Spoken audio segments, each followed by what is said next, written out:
Hi friends, நான் உங்கள் ரம்யா பேசுகிறேன். Welcome to SRS family. இன்னைக்கு மதியானம் லஞ்சுக்கு முருங்கைக்கீரை சாம்பார், வாழைக்காய் ஃப்ரை, அப்படியே எண்ணெயில் போட்டு பொரிச்சது, அப்புறம் வெண்டைக்காய் பொரியல்,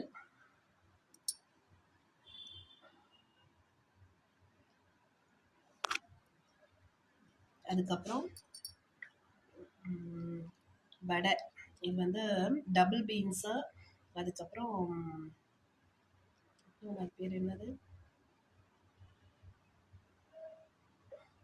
டபுள் பீன்ஸு பட்டாணி, இது ரெண்டுத்தையும் போட்டு வடை. நல்லா இருக்குது, செம்ம டேஸ்ட்டாக இருக்குது ஃப்ரெண்ட்ஸ் இது. அப்புறம் மோர். தேங்க்யூ ஃப்ரெண்ட்ஸ், பாய்.